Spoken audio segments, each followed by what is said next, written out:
Nul n'a le droit d'ignorer ce que Dieu a fait pour le sauver et ce que l'homme doit faire pour s'approprier ce salut qui lui est offert gratuitement en Jésus-Christ. Le salut, c'est le problème capital pour tout être humain. Transi de froid et tremblant de frayeur, un voyageur égaré erre la nuit dans une immense forêt. Il cherche un sentier susceptible de le mener vers un refuge. Ses yeux s'efforcent de percer l'inconnu des ténèbres qui l'environnent. Accablé de fatigue, il avance péniblement tâtonnant. Après un temps d'angoisse qui paraît être des années, une petite lumière vacillante apparaît tout à coup dans le lointain. Alors la poitrine du voyageur se gonfle d'espoir. « Sauvé !» s'écrie-t-il. Pourtant, il est toujours dans le labyrinthe de la forêt. Mais la paix a remplacé la crainte et l'angoisse. La joie a chassé la sombre tristesse. Devenu allègre et heureux, il a l'impression d'être déjà hors de la forêt. Il se sait délivré de son état de perdition. La distance qui le sépare de la petite lumière lui semble être de quelques mètres seulement. À travers les chemins étroits, rocailleux et boueux, il ne tarde pas à entrer dans la pleine réalisation de son salut. Peu après avoir frappé à la porte de la chaumière, quelqu'un apparaît sur le seuil, l'invitant à venir se reposer et à se restaurer. Le salut en espérance devient à cet instant une réalité parfaite. Ainsi en est-il du salut de l'âme pour l'homme égaré dans la sombre nuit du péché et qui rencontre Jésus, la lumière du monde. Conscient de son état de perdition en ce monde souillé, l'homme pécheur entend ou lit l'évangile de la grâce divine et c'est alors la découverte du Sauveur. De la foi en ce Sauveur, il résulte une joie intense appelée la joie du salut. Cette joie inonde le cœur de tout pécheur qui croit au Christ crucifié pour l'expiation des péchés. C'est alors la lumière après les ténèbres, la paix après la crainte, l'espérance après l'angoisse. Engagé à partir de ce moment dans le chemin étroit et rocailleux qui conduit à la vie, le pécheur pardonné avance avec pleine confiance, attiré par Jésus, vers le glorieux épanouissement de ce merveilleux salut qui se réalisera parfaitement lors de l'entrée dans le ciel même. Pour bien comprendre le salut tel que l'Évangile le présente et le définit, il importe de saisir ces deux aspects. Tout d'abord le salut présent, par la rencontre spirituelle avec Jésus-Christ au moyen de la foi, et secondement le salut futur, lors de la rencontre visible avec Jésus-Christ dans le ciel. On sauve celui qui va périr, et le salut est en toute logique précédé de la perdition. Vous avez peut-être déjà entendu parler de la brebis perdue. Le berger qui possède cette brebis l'aime autant que les 99 autres qui constituent son troupeau. Or, voici qu'un certain jour, cette brebis s'éloigne du troupeau et s'égare. Alors, le soir, en rentrant au bercail, le berger s'aperçoit qu'elle manque et il s'empresse d'aller à sa recherche à travers les montagnes au sein de la nuit. Dès qu'il la retrouve, il la met sur ses épaules et de retour à la maison, il appelle ses amis et ses voisins et leur dit « Réjouissez-vous avec moi, car j'ai retrouvé ma brebis qui était perdue. » Être perdu, c'est être égaré loin du bercail et loin du berger, c'est-à-dire loin de Dieu. Sans doute connaissez-vous aussi l'histoire du fils prodigue qui, après avoir demandé sa part de bien à son père, comme le voulaient les coutumes orientales, s'en alla dépenser son argent dans les plaisirs du monde, loin de la maison paternelle. Après avoir gaspillé toute sa fortune dans la débauche, il fut contraint, à cause d'une famine survenue dans le pays, de garder des pourceaux. Réalisant alors sa folie et sa misère, il rentra en lui-même et se dit « Combien d'ouvriers chez mon père, on dit pas en abondance, et moi, ici, je meurs de faim. Je me lèverai, j'irai vers mon père, et je lui dirai, mon père, j'ai péché contre le ciel et contre toi. Je ne suis plus digne d'être appelé ton fils. Traite-moi comme l'un de tes ouvriers. Et il se leva, et s'en alla vers son père. Comme il était encore loin, son père le vit et fut ému de compassion. Il courut se jeter à son cou et le baisa. Le fils lui dit, mon père, j'ai péché contre toi et contre le ciel. Je ne suis plus digne d'être appelé ton fils. Mais le père dit à ses serviteurs, apportez vite la plus belle robe et en revêtez, mettez-lui un anneau au doigt et des souliers aux pieds, amenez le veau gras, tuez-le, mangeons et réjouissons-nous, car mon fils que voici était mort, et il est revenu à la vie, il était perdu, et il est retrouvé. Être perdu, c'est être éloigné de la maison paternelle, éloigné de la présence de Dieu. Une fois, il s'éleva sur la mer de Galilée une grande tempête, alors que Jésus y naviguait dans une frêle embarcation avec ses apôtres. Les flots se mirent à envahir la barque, tandis que Jésus dormait paisiblement, sans s'inquiéter du danger menaçant.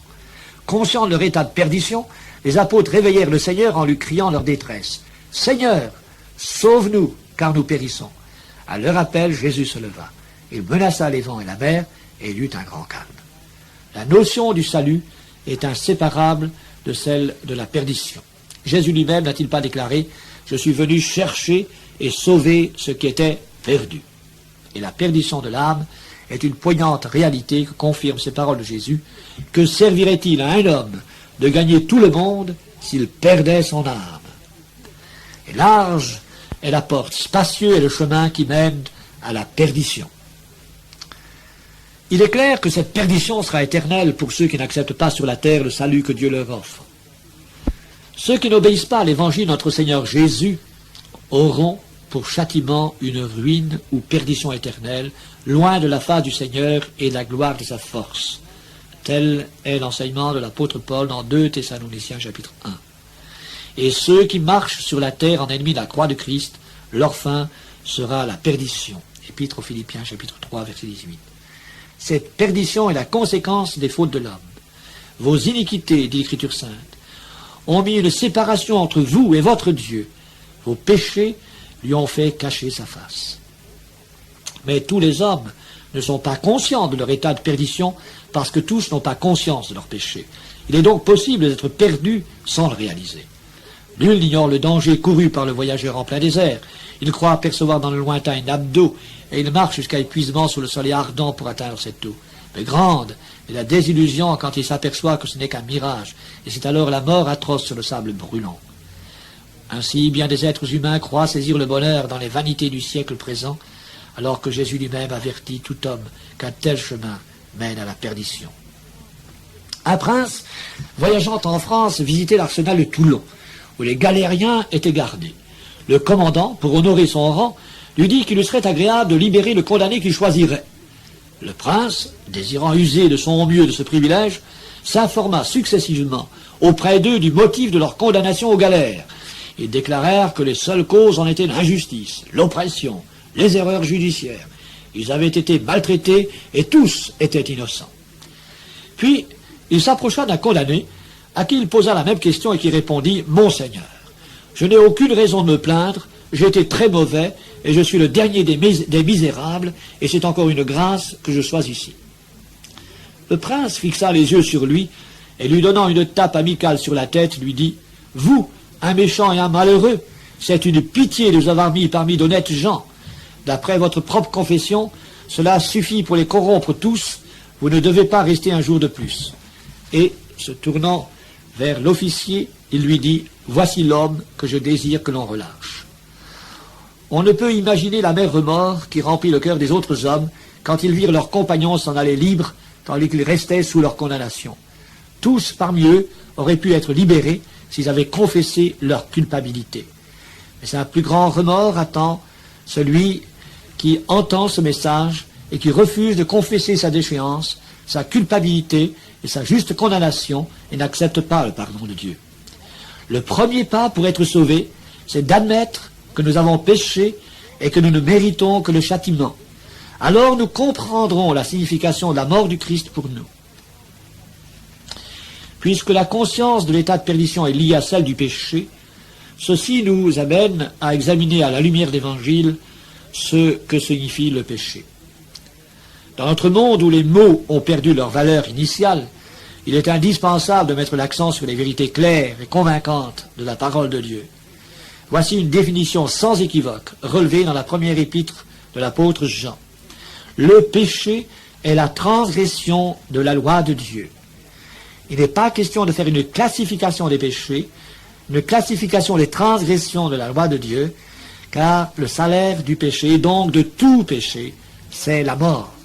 Et d'autre part, quiconque observe toute la loi, mais pêche contre un seul commandement, devient coupable de tous, enseigne l'apôtre Jacques, chapitre 2 de son épître. Mais qu'est-ce que la loi de Dieu? La lecture de toute la Bible révèle que la loi divine, c'est à la fois l'interdiction de faire le mal sous quelque forme que ce soit, mais aussi l'ordre de faire le bien toutes les fois que cela est possible. Cette loi peut se résumer dans le mot amour, car Dieu lui-même est amour. Car l'amour envers Dieu et envers le prochain est la loi que le Seigneur lui-même nous a enseignée. En effet, les commandements, tu ne tueras point, tu ne déroberas point, tu ne convoiteras point. Et ce qu'il peut encore y avoir se résume dans cette parole, tu aimeras ton prochain comme toi-même. L'amour ne fait point de mal au prochain. L'amour est donc l'accomplissement de la loi. Et non seulement l'amour ne fait point de mal, mais elle fait le bien, car la loi de Dieu est positive. C'est pourquoi, dit l'apôtre Jacques, celui qui sait faire ce qui est bien et qui ne le fait pas commet un péché. Or, quel est l'être humain qui a toujours fait le bien qu'il pouvait faire? La parole de Dieu répond, il n'en est aucun qui fasse le bien, pas même un seul, car tous ont péché et sont privés de la gloire de Dieu. Par conséquent, tous les hommes, ayant transgressé la loi divine, sont à classer parmi les pécheurs. Cependant, tous les hommes ne se reconnaissent pas pécheurs au même degré. Que de personnes aiment avancer cette parole qui témoigne de leur propre justice. Moi, je n'ai ni tué ni volé. Cela ressemble aux pharisiens dépeints par Jésus dans l'une de ses paraboles. Le Seigneur le présente debout dans le somptueux temple de Jérusalem et priant ainsi, « Ô Dieu, je te rends grâce de ce que je ne suis pas comme le reste des hommes, qui sont ravisseurs, injustes, adultères, ou même comme ce publicain, je jeûne 2 fois la semaine, je donne la dîme de tous mes revenus. » Et, afin de marquer la nuance avec le pécheur repentant que Dieu agrée, Jésus fait l'éloge du pauvre publicain, douanier de l'époque à la solde de l'armée occupante, et fait remarquer sa sincérité et sa confiance en la miséricorde divine. Il le décrit ainsi.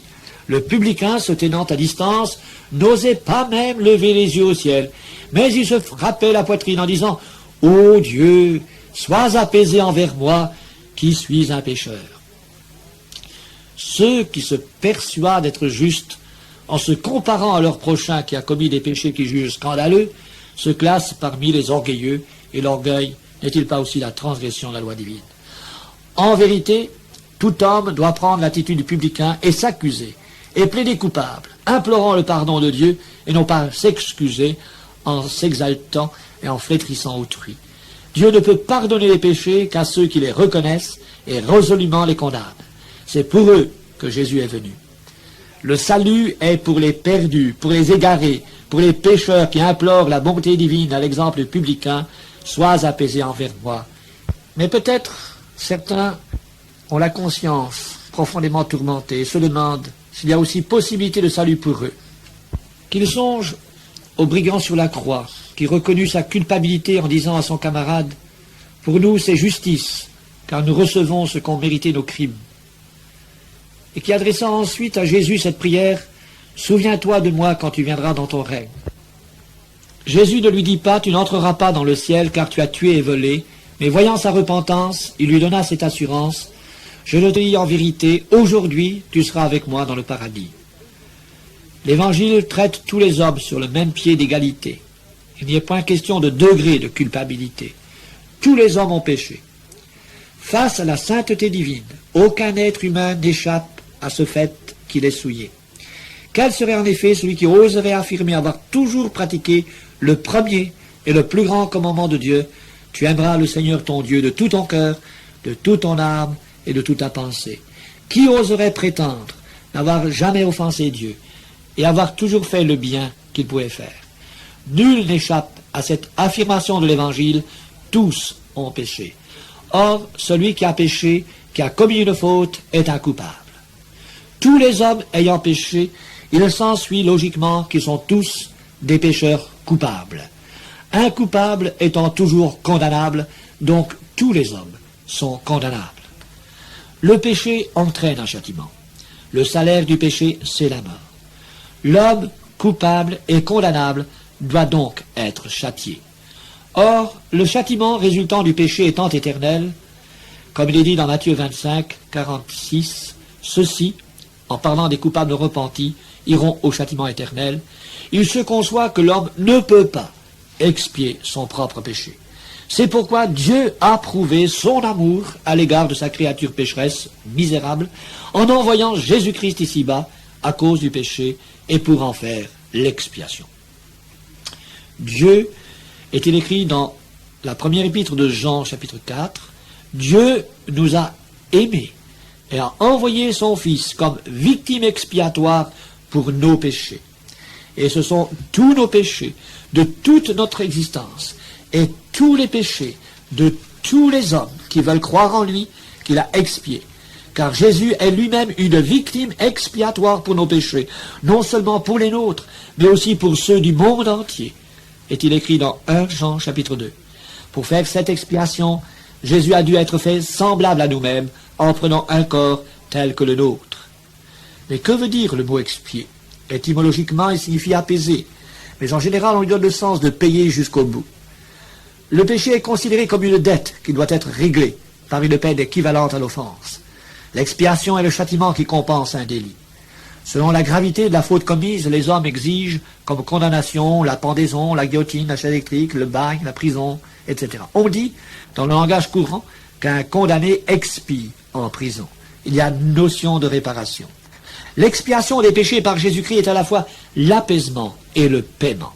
C'est un acte réparateur qui couvre le péché et apaise Dieu qui a été offensé. L'homme, ne pouvant pas réparer sa faute vis-à-vis de Dieu, en raison de la gravité de son péché aux conséquences éternelles, c'est Dieu lui-même qui, dans sa miséricorde, a pourvu au moyen du salut, en faisant subir par Jésus, seul innocent et juste, le châtiment qui nous donne la paix. Jésus ayant été frappé pour les coupables, l'expiation est accomplie, la justice divine est satisfaite. Cette expiation est parfaite et définitive. Celui qui y croit en devient le bénéficiaire. Ce qui a été expié une fois pour toutes ne s'expie plus. En conséquence, la doctrine du purgatoire qui s'exprime ainsi, les âmes qui vont au purgatoire y restent plus ou moins longtemps selon les fautes qu'elles ont à expier, et ceux qui y vont, ce sont ceux qui sont morts en état de grâce mais qui n'ont pas complètement expié leurs péchés sur la terre, est une flagrante erreur. Cet enseignement est en contradiction avec celui des Écritures qui affirment de façon formelle que le seul lieu d'expiation des péchés, c'est le mont Golgotha. La seule victime expiatoire, c'est Jésus. Si nous croyons cela, Dieu peut nous dire, ton iniquité est enlevée, ton péché est expié. Ésaïe chapitre 6, verset 7. Ainsi, pour les pécheurs qui se repentent, qui admettent qu'ils sont perdus dans leurs péchés, Jésus est véritablement le Sauveur. Avant la venue de Jésus sur la terre, comme victime expiatoire, les Israélites offraient à Dieu des animaux qu'ils immolaient en vue d'obtenir le pardon de leurs fautes. Mais ces sacrifices devaient être renouvelés chaque fois qu'un péché était commis, car il était impossible au sang des taureaux et des boucs d'ôter les péchés. C'est pourquoi Christ, entrant dans le monde, dit « Tu n'as voulu ni sacrifice ni offrande, mais tu m'as formé un corps. Tu n'as agréé ni holocauste, ni sacrifice pour le péché. Alors j'ai dit, voici, je viens pour faire, ô Dieu, ta volonté. » C'est en vertu de cette volonté que nous sommes sanctifiés par l'offrande du corps de Jésus-Christ, une fois pour toutes. C'est ce que nous enseigne Hébreux chapitre 10, versets 1 à 12. Et c'est parce qu'il s'est offert lui-même en sacrifice une fois pour toutes que Jésus peut sauver parfaitement. Oui, il est le Sauveur parfait. Son œuvre expiatoire est parfaite. Jésus est le seul dont on puisse dire qu'il est l'agneau immolé saint, innocent, sans tache, séparé des pécheurs et plus élevé que les cieux. Hébreux chapitre 7. Il est le sacrifice parfait et infini qui a satisfait la justice divine en réparant les péchés infinis de tous les hommes. Le salut qu'il offre en son sacrifice sanglant peut ainsi s'étendre aux hommes de toute tribu, de toute langue, de tout peuple et de toute nation. Apocalypse chapitre 5 verset 9. Si Jésus avait eu les mêmes imperfections que nous, il n'aurait pas pu être notre sauveur. Il était saint. S'il avait été coupable, il n'aurait pas pu se charger de nos fautes. Il était innocent. Les hommes pécheurs ne peuvent se racheter l'un l'autre. Psaume 49. Mais Jésus est un sauveur parfait, parce qu'il n'a pas eu à offrir de sacrifice pour ses propres péchés, étant séparé des pécheurs. Il a pu mourir à la place de tous les pécheurs, parce que lui-même ne méritait pas la mort. Et c'est volontairement que lui, juste, donna sa vie pour les injustes. Par cette manifestation de son amour parfait et infini, Jésus garantit à tout pécheur un salut parfait, car il peut sauver parfaitement ceux qui s'approchent de Dieu par lui. Il sauve donc entièrement et pour toujours. Mais il est aussi le sauveur puissant. Non seulement il peut sauver, mais c'est un puissant sauveur, dont la puissance est éternelle. Et c'est par sa puissance qu'il peut nous garder jusqu'à l'heure de l'entrée dans la gloire avec lui. Sa résurrection est la garantie de sa puissance. Il s'est assis pour toujours à la droite de Dieu. Il est le sauveur promis. C'est lui que Dieu avait destiné à être une victime expiatoire, de manière à être juste, tout en justifiant celui qui a la foi en Jésus. Romains chapitre 3. Cette venue du Fils de Dieu dans le monde fut annoncée par les prophètes, qui prédirent sa naissance de la Vierge Marie, Ésaïe chapitre 7, à Bethléem, Michée chapitre 5, la trahison, psaume 41, au prix de 30 pièces d'argent, Zacharie chapitre 11, ses souffrances, Ésaïe chapitre 50, ses mains et ses pieds percés, psaume 22, sa mort au rang des malfaiteurs et son tombeau avec le riche, Ésaïe 53, verset 9. Et c'est de la postérité de David que Dieu, selon sa promesse, a suscité à Israël un sauveur qui est Jésus. Actes chapitre 13. Jean-Baptiste l'avait bien compris, lorsque, voyant Jésus passer, il le désigna à ses disciples en ces termes. Voici l'agneau de Dieu qui ôte le péché du monde. Jésus est l'unique sauveur. Au début de l'Église, l'apôtre Pierre fut arrêté avec l'apôtre Jean au moment où ils annonçaient au peuple la bonne nouvelle du salut par Jésus. Après avoir été mis en prison, ils furent interrogés par les chefs religieux de cette époque. Pierre, rempli du Saint-Esprit, leur firent cette merveilleuse déclaration. Il n'y a de salut en aucun autre qu'en Jésus. Car il n'y a sous le ciel aucun autre nom qui ait été donné parmi les hommes par lequel nous devions être sauvés. Actes chapitre 4. Il n'y a l'ombre d'aucun doute. Le seul sauveur pour l'homme perdu dans ses péchés, c'est Jésus.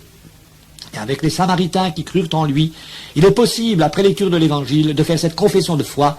Nous savons que Jésus est vraiment le sauveur du monde. Le salut est offert en Jésus. Il ne s'obtient pas par nos mérites, mais il a sa source dans la grâce. C'est par grâce que nous sommes sauvés, par le moyen de la foi. Et cela ne vient pas de nous, c'est le don de Dieu. Éphésiens chapitre 2, verset 8. Le salut est un acte de la miséricorde divine, une grâce qui ne se mérite pas, ou alors ce n'est plus une grâce. C'est pourquoi il est impossible d'être sauvé par nos œuvres, nos propres efforts, nos aumônes, ou même par nos actes religieux. C'est offenser Dieu que de vouloir se sauver soi-même. C'est considérer comme insuffisante l'œuvre accomplie au calvaire. L'amnistie est une image de la grâce divine. C'est un pardon général, un acte du pouvoir législatif qui efface un fait punissable, arrête les poursuites, anéantit les condamnations qui en découlaient. De même, la grâce de Dieu anéantit la punition du pécheur en la faisant subir par son Fils unique, puis efface le fait punissable qui en est la cause. Je ne me souviendrai plus de leurs péchés, de leurs iniquités, est-il écrit dans Hébreux chapitre 10. Il importe maintenant de savoir comment il est possible de bénéficier de cette grâce divine. Ceci revient à poser la question que le gardien de la prison de la ville de Philippe adressa à l'apôtre Paul. Que faut-il que je fasse pour être sauvé? La réponse fut simple et précise. Crois au Seigneur Jésus et tu seras sauvé. Nous pouvons donc être certains de notre salut. Le voyageur, égaré dans la nuit, sait qu'il est sauvé lorsqu'il aperçoit la lumière. Le naufragé sait qu'il ne périra pas lorsqu'il a saisi la bouée. De même, si le pécheur perdu regarde à Jésus et saisit en lui le salut de Dieu, il est sauvé. Pas besoin de sentir intérieurement que l'on est sauvé. Ce qui est très important, c'est surtout de savoir que l'on est sauvé. Beaucoup de personnes ont trop confiance dans les sentiments qu'ils éprouvent plutôt que dans la vérité écrite de la parole de Dieu. C'est pourquoi j'invite chacun à fonder sa foi sur les paroles vraies et sûres de l'Évangile et non sur des impressions intérieures. Voici quelques versets que j'ai glanés pour vous, quelques affirmations indiscutables de la parole de Dieu et qui apportent la certitude du salut que Dieu offre en Jésus-Christ. Jean, chapitre 6, verset 47, dit ceci. « Celui qui croit en moi a la vie éternelle. » Jésus ne dit pas « il aura », mais il a la vie éternelle. Le salut n'est pas problématique. Dès que sa foi est placée en Jésus, le pécheur possède le salut. La vie éternelle commence dès l'acceptation de Jésus comme sauveur. Je crois en Jésus mort pour expier mes péchés au calvaire, donc j'ai la vie éternelle. Éphésiens chapitre 4, verset 32 dit « Dieu vous a pardonné en Christ. » Il n'est pas écrit « Dieu vous pardonnera », mais Dieu a pardonné. C'est une chose faite. J'accepte Jésus comme mon sauveur, donc je suis pardonné. Il ne me reste plus qu'à le remercier pour son pardon et lui prouver ma reconnaissance en l'aimant et en le servant avec joie. Dans Colossiens 2, verset 13, il est écrit « Dieu nous a rendus à la vie avec lui en nous faisant grâce pour toutes nos offenses. » Quelle que soit à vue humaine la gravité de nos péchés, Dieu nous fait grâce pour tout notre passé, si sombre a-t-il été. Puisque Dieu m'a fait grâce, je n'ai plus à lui demander pardon pour mes péchés passés, mais à le louer pour son merveilleux salut. Dans la première épître de Jean, chapitre 2, verset 12, je lis « Vos péchés vous sont pardonnés à cause de mon nom. » C'est une chose accomplie. Vos péchés sont pardonnés. Voilà pourquoi Dieu me considère comme juste en Jésus-Christ. Pardonné à cause du nom de Jésus. Et étant justifiés par la foi, nous avons la paix avec Dieu par notre Seigneur Jésus-Christ, est-il écrit dans Romains chapitre 5, verset 1. Puis dans la première épître de Jean, chapitre 5, verset 13, je lis « Je vous écris ces choses, afin que vous sachiez que vous avez la vie éternelle, vous qui croyez au nom du Fils de Dieu. Ainsi donc, celui qui croit sait qu'il a la vie éternelle. Sa foi repose sur la parole de Dieu et non sur le sentiment. En conséquence, elle est inébranlable. Il sait. Et il ne peut pas y avoir présomption à croire ce qu'affirme l'Écriture, mais il y a manifestement incrédulité à ne pas accepter les vérités d'Évangile. Dans Romains chapitre 8, verset 1, je lis « Il n'y a donc maintenant aucune condamnation pour ceux qui sont en Jésus-Christ. Je suis en Jésus-Christ parce que je crois en lui. Je n'ai donc à craindre aucune condamnation. La peur des tourments a fait place à la joie débordante de l'espérance glorieuse des enfants de Dieu concernant la félicité éternelle dans le royaume de Dieu. Maintenant, il n'y a aucune condamnation. Quelle certitude! Tel est le salut présent et merveilleux. Et comme le dit l'apôtre Jean dans sa première épître, chapitre 3, versets 1 et 2, voyez quel amour! Le Père nous a témoigné pour que nous soyons appelés enfants de Dieu. Et nous le sommes. Bien-aimés, nous sommes maintenant enfants de Dieu. Oui, nous le sommes. Pas demain, mais maintenant. Notre salut n'est pas une supposition, un vague espoir. C'est une certitude absolue. Le Nouveau Testament est rempli de semblables affirmations. Celui qui doute de son salut, c'est celui qui ignore les révélations divines. Appuyez votre foi sur les paroles inspirées de Dieu et contenues dans la parole de Dieu, le Nouveau Testament. Et souvenez-vous de cette parole de l'ange au berger lors de la naissance de Jésus. Je vous annonce une bonne nouvelle qui sera pour tout le peuple le sujet d'une grande joie. C'est qu'aujourd'hui, dans la vie de David, il vous est né un sauveur, qui est le Christ, le Seigneur. Et cet écho retentit à travers toutes les pages des Saintes Écritures, comme en ce texte d'or de l'évangile de Jean, chapitre 3, verset 16. Dieu a tant aimé le monde, donc toi aussi, qu'il a donné son Fils unique, afin que quiconque, donc toi aussi, croit en lui, ne périsse point, mais qu'il ait la vie éternelle.